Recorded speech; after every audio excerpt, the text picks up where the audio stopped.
Good morning. Today I want to talk about what can we learn from the Amish or Mennonite community. This is a picture by Randall Piercing.com about the Amish and doing a barn raising. It seems, well, first of all, LinkedIn has been around for 20 years now, and it seems that everyone seems to be struggling on how to get clients from LinkedIn. And and we all seem to be, as entrepreneurs, we all seem to struggle with shiny things. There's always a shiny things. We're always looking for shortcuts.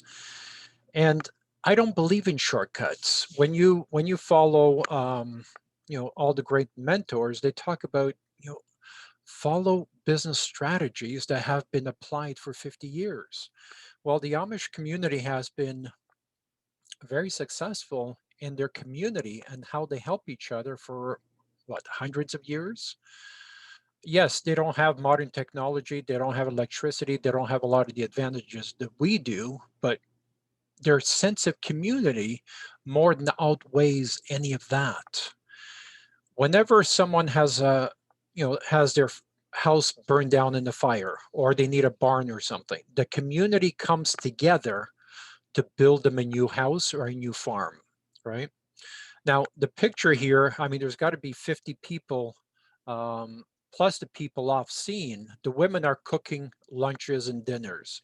The children are playing together and babysitting each other. So it's a sense of community. They all come together to help each other. And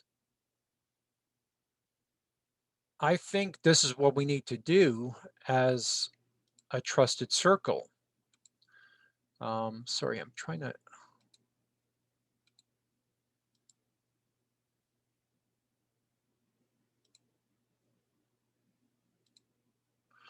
I think this is what we need to do as a trusted circle. We need to learn from very old, tested, and tried techniques like the Amish community and their sense of community. We call it the trusted circle. We can't call it community because people would say, "Well, I live in the community." What does that mean?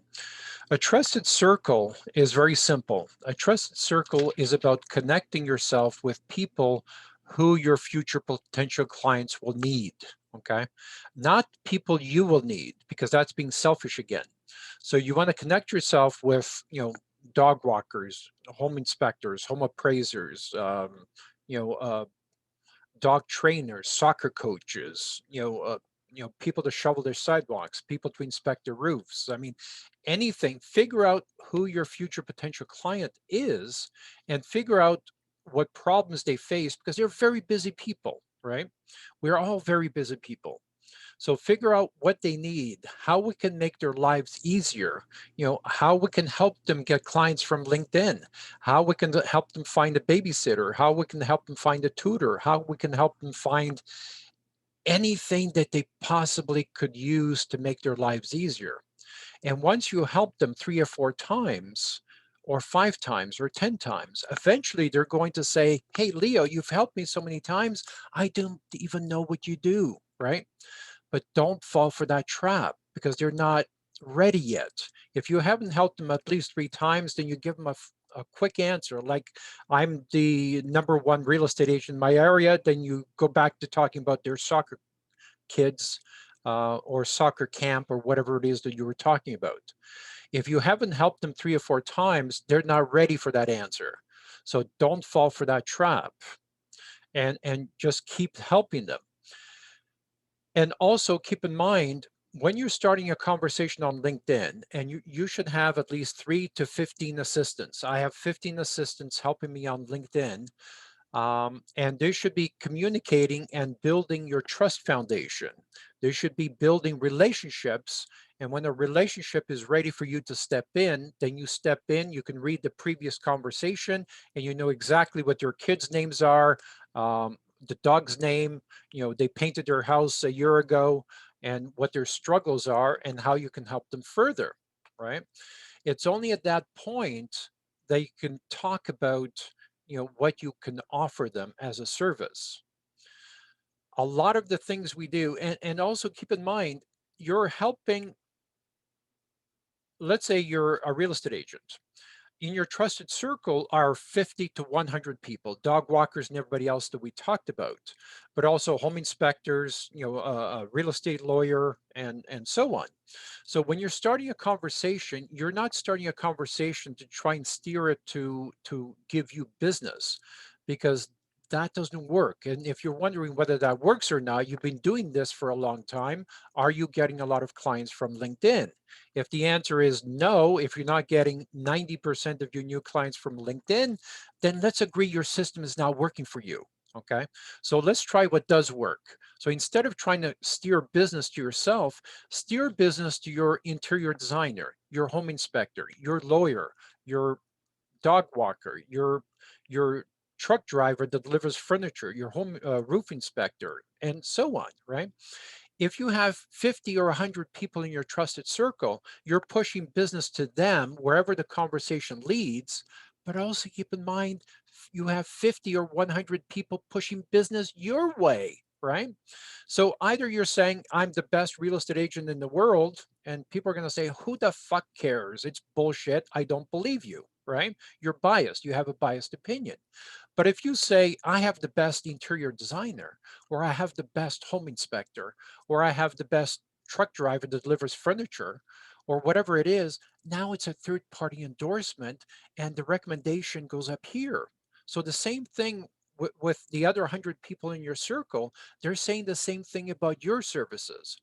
Whether you're a contractor, a home inspector, whatever it is you do, when when you show that you're working for other people, when you care about other people, it's only then that they are going to show they care about you. When you start promoting your your interior designer, when they start getting a few leads, now they're trying to push business your way because of the old what do you call it? It's not guilt factor. It's owing a favor. No one likes to owe a favor.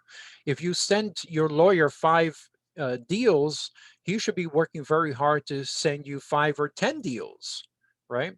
Um, or painters or whatever it is. So a trusted circle is the way that you're going to get your business to the next level.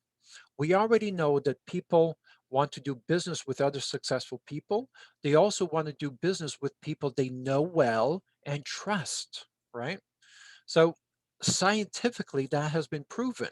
So if you're wondering, does all this stuff work, Leo? Leo, I'm working 16-hour days. I'm working 14-hour days already. I don't have time for this bullshit, right? Well, 100% of my new clients come from LinkedIn because I don't sell myself. I put out video content like this, and you should be putting out video content like this as well to help your future potential clients once you figure out who they are. If you don't know who they are, um, give me a call. We'll try and help you out there. But you should be figuring out who they are and how you can reach them at a cost efficient way. Statistics show that it's the trusted circle, a third party endorsement. If Frank Lloyd Wright says, Frank's contracting is the only people that will ever build my houses, I mean, think about what that would do to your business, right? Of course, we don't have Frank Lloyd Wright, but we do have a lot of interior designers, architects, and so on. So a third party endorsement is the fastest way to get your business to the next level. So instead of chasing shiny things all the time, instead of being distracted all the time, start building some real, deep, meaningful relationships with your trusted circle. We can get you started. We can help you start with 5 or 10 different companies that you can trust, or do your own investigation, whatever it is, but start building your Rolodex, start building your trusted circle, and start educating them so they start helping you. Because if they don't understand the concept behind the trusted circle, if they don't understand the concept behind an Amish community, then they're going to say thank you for the leads. How much do I owe you? And move on. But you don't want money, because money doesn't go anywhere. You want the referral, right? You want the 10 referrals a month. You want the 20 referrals a quarter, whatever that is, but you want the referrals, not the money. So anyone, if you've ever said, we pay finder's fee, we do this, we give gifts, whatever, that doesn't work. I mean, look at your revenue that you're getting from LinkedIn and other social media. You already not know that doesn't work. So try the Trust Foundation. If you have any questions, join Global Owners Mastermind Group on LinkedIn, the CEO Club Global. These are all groups that are associated with that. Start building connections, okay? As another example, I just suggested you post video content on LinkedIn. If you have 600 or 1,000 connections, you post a video on LinkedIn, it's going to fall flat, right? Coordinate with your trusted circle and say, every Tuesday, I'm going to post a video on LinkedIn at 11 a.m. Here's a spreadsheet of some of the comments that I would like to see from you, but feel free to write your own. But at 11 a.m., I'm going to post it, and the LinkedIn algorithm will kick into gear once they see 60 or 100 comments. Likes only go so far, but comments, then the algorithm will pick it up and start showing it to more people. This is how you're going to get 20, 30, 100,000 connections on LinkedIn, is coordinating and having your community or trusted circle to help you out, right? So you need to have 50 to 100 comments in the first 30 to 60 minutes on your videos. So, and that's where the trusted community, trust foundation, the trusted circle comes in to help you. I hope that helps. Feel free to ask your questions, comments below. Start telling people, I need you in my trusted circle. Don't be shy. Shy people do not become successful. Introverts, there are some successful introverts, but it's very easy to be out there and saying, this is what I need. Please help me with this. Okay. Post your question, comments below, and we'd love to chat. Talk to you later. Bye.